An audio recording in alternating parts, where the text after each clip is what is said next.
Let me paint you a picture. It's morning. You wake up, you check your phone before your eyes are even fully open. You complain about how cold the floor is.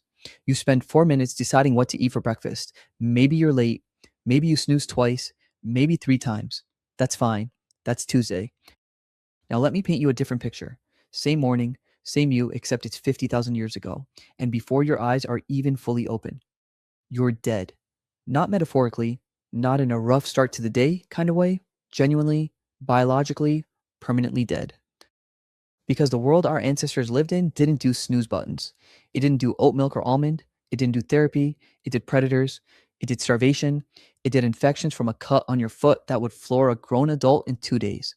And the terrifying part, most of us, almost all of us, would not have lasted a single morning. Welcome to the channel. Here's the thing about modern humans. We have convinced ourselves that we are the pinnacle of evolution. And technically, sure, we built cities, we went to the moon, we invented cheese in a can. Impressive.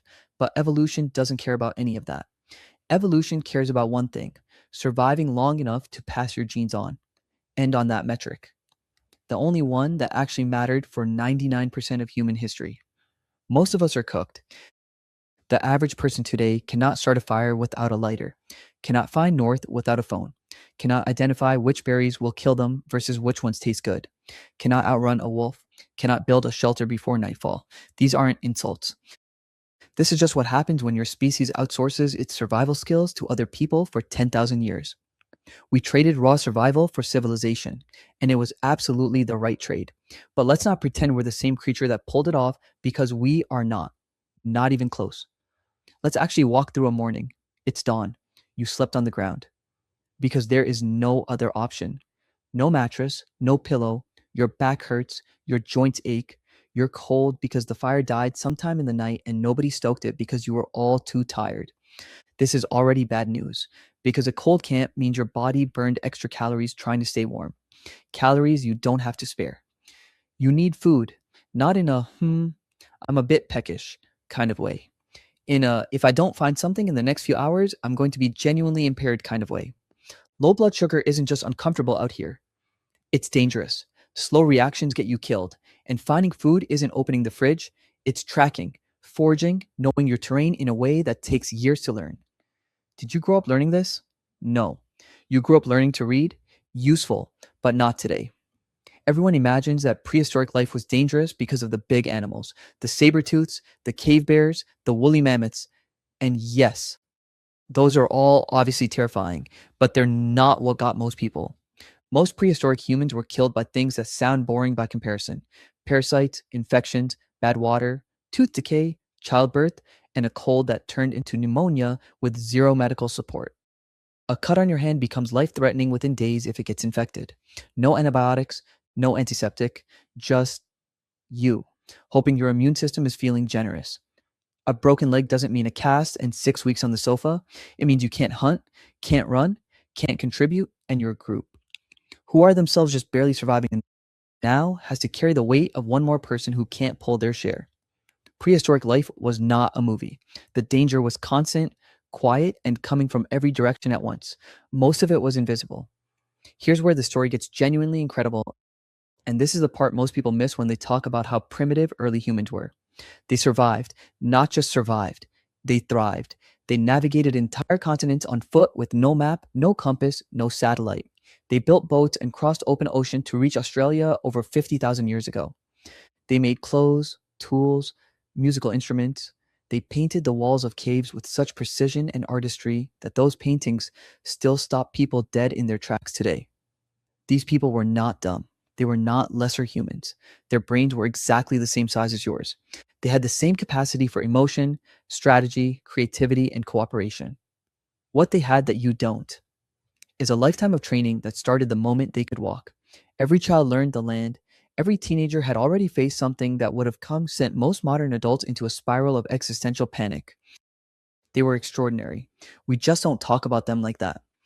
The reason any individual human survived prehistory wasn't because they were personally incredible, although some definitely were. It was because of the group. Humans are one of the most cooperative species on this planet. We always have been. Hunter-gatherer bands typically had between 20 and 50 people, and within that group, every single person had a role. Trackers who could read footprints, like we read text messages. Healers who knew exactly which plants did what to the body. Elders who had mental maps of territories the size of small countries. This is the part that's genuinely humbling. You think you're self sufficient? You're not. You're surviving because of an invisible network of 10,000 strangers who grew your food, built your infrastructure, made your medicine, and keep the lights on. In that sense, we haven't changed at all. We are still completely dependent on our group. The group just got a lot bigger and a lot more anonymous. And somehow that is both more impressive and much more terrifying. Now, here's a twist. Because the story isn't entirely grim for us. You have something in your DNA right now that your prehistoric ancestors paid for in blood. Every instinct that makes you flinch at a loud noise, scan a room when you enter it, feel uneasy in the dark, distrust strangers until you know them. That's not anxiety. Well, it is anxiety, but it's anxiety that kept your great great 50,000 times over grandparents alive long enough to have kids. You also have immune system upgrades from every disease that tried to kill your lineage and failed. You have pain tolerance that's been honed by millions of years of people who had no choice but to push through it. You have the capacity to learn, to adapt, to cooperate under pressure in ways that genuinely no other species comes close to. The raw materials are still there. We're just not using them the same way anymore, which is fine. Progress is the whole point. But maybe, just maybe, don't complain about the cold floor in the morning. So here's where we land. You would, statistically, almost certainly not survive a single full day in the prehistoric world without help, training, or an enormous amount of luck. That's not a personal failing. That's just the deal we made as a species. We chose to get really, really good at building systems, and we got so good at it that we forgot we were ever doing anything else. But your ancestors, the ones who actually lived it, were operating at a level that would break most modern humans within a week. Not because they were superhuman, but because they had no other option. And they figured it out anyway. For hundreds of thousands of years, against odds that should have erased us entirely, they figured it out. You exist because an unbroken chain of people who were tougher, faster, and more resourceful than you refused to die. The least you can do is subscribe. I'll see you in the next one, where we talk about the actual week humanity almost went extinct. For real, it's worse than you think.